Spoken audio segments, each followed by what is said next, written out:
Di tengah pandemi corona, ada kabar gembira untuk kita semua. Keberhasilan pembangunan kapal selam Alugoro menjadikan Indonesia menjadi satu-satunya negara di kawasan Asia Tenggara yang mampu membangun kapal selam. Hal ini pun menjadi salah satu tonggak dimulainya kemandirian Indonesia dalam produksi alat utama sistem senjata atau alutsista khususnya kapal selam.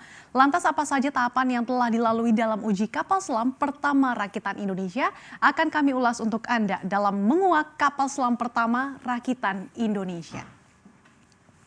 Berbagai tahap uji coba satu demi satu sukses dilakukan dalam pembuatan kapal selam Alugoro buatan PT PAL Indonesia yang diproduksi dengan skema transfer teknologi dengan Korea Selatan. Dalam hal ini bekerja sama dengan Daewoo Shipbuilding and Marine Engineering atau DSME. Nah, prestasi pembangunan kapal selam Alugoro tentu saja merupakan investasi jangka panjang negara dalam memiliki penguasaan teknologi tertinggi alutsista laut yaitu kapal selam. Kapal selam Alugoro merupakan kapal selam pertama karya anak bangsa yang merupakan kapal ketiga dari kontrak pengadaan kapal selam Batch 1 yang dibangun secara joint section di PAL dan mendapatkan predikat zero defect alias tanpa cacat. Bahkan predikat zero defect ini diakui langsung oleh tim dari DSME Korea Selatan. Kapal selam pertama rakitan Indonesia yang memiliki panjang 61,3 meter itu mampu bergerak dengan kecepatan 21 knot ketika di bawah air dan 12 knot ini ketika berada di permukaan dan ini mampu membawa 40 kru. Untuk kemampuan jelajah, kapal selam Alugoro ini mampu bergerak selama 50 hari. Kapal selam itu bahkan didesain dengan lifetime hingga mencapai 30 tahun. Nah, kapal selam ketiga yang bernama KRI Alugoro memiliki perbedaan dengan dua kapal selam sebelumnya yang dibuat di Korea Selatan. Salah satunya adalah teknologi baru dan canggih yang mampu mengatasi peperangan di bawah permukaan laut. Nah, dalam RAPBN 2021, pemerintah menyiapkan anggaran melalui skema penyertaan modal negara atau PMN kepada PT PAL Indonesia untuk pembangunan atau pengembangan kapal selam yang mencapai 1,3 triliun rupiah. Selain sebagai upaya untuk mendukung teknologi pembangunan kapal selam, ini juga demi meminimalisir ketergantungan terhadap industri alutsista dari luar negeri.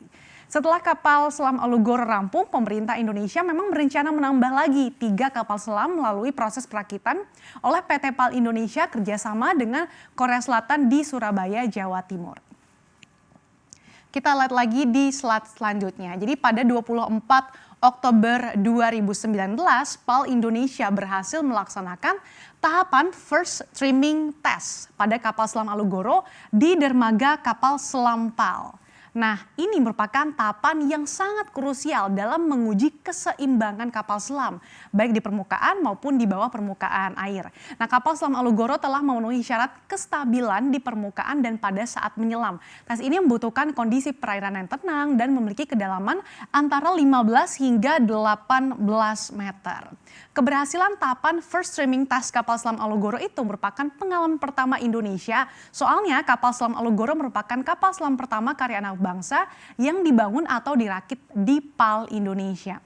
Fase ini merupakan tes pertama untuk menyelam sebelum dilakukan tes di laut lepas. Kapal selam Alugoro harus menjalani beberapa tahapan tes lain seperti Sea Acceptance Test atau SAT atau tes berlayar di perairan terbuka hingga tahapan final completion sebelum akhirnya dapat beroperasi penuh atau commissioning.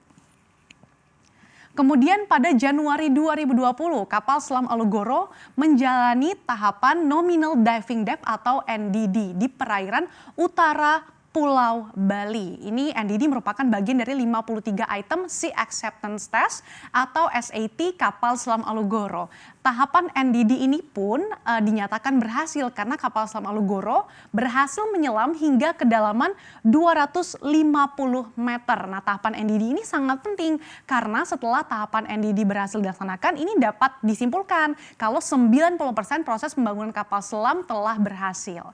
Nah, kemajuan pembangunan kapal selam ini pun mendapat perhatian Presiden. Pada 27 Januari 2020 lalu, Presiden Jokowi meninjau langsung dan memasuki kapal selam Alugoro serta fasilitas produksi kapal selam yang dimiliki oleh PAL Indonesia dan berharap suatu saat Indonesia mampu membuatnya secara mandiri.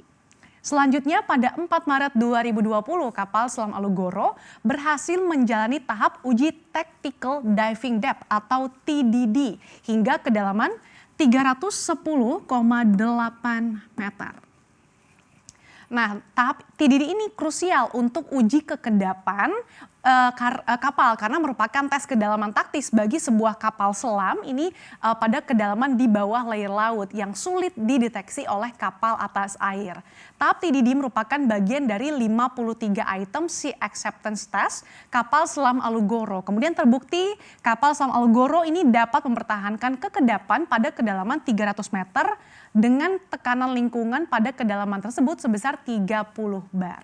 Kita lihat lagi tahapan selanjutnya.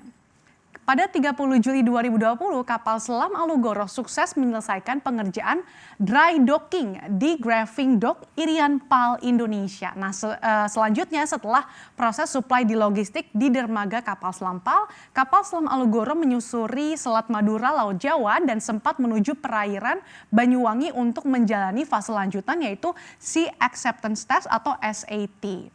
Kapal selam Alugoro menjalani dry docking selama 7 hari untuk pembersihan badan bawah garis air. Nah, dengan kondisi yang bersih diharapkan dicapai hasil yang optimal untuk pelaksanaan fase lanjutan SAT yang salah satunya adalah pelaksanaan indiscretion rate. Nah, kecepatan dry docking kapal selam Alugoro dilakukan dengan efisiensi pada pemakaian ulang fasilitas dock block yang sebelumnya digunakan docking kapal selam Nagapasa Class. Adapun setelah melewati proses pengujian, kapal selam Alugoro akan diserahkan kepada Kementerian Pertahanan untuk digunakan oleh TNI Angkatan Laut pada Desember 2020 mendatang. Nah, kemajuan ini tentu saja menunjukkan bahwa nyatanya Indonesia juga mampu kok untuk memperkuat pertahanan lautnya dengan produksi kapal selam di dalam negeri. Semoga saja prestasi ini dapat semakin memperkuat pertahanan negara dan membuat daya tempur nasional semakin diperhitungkan.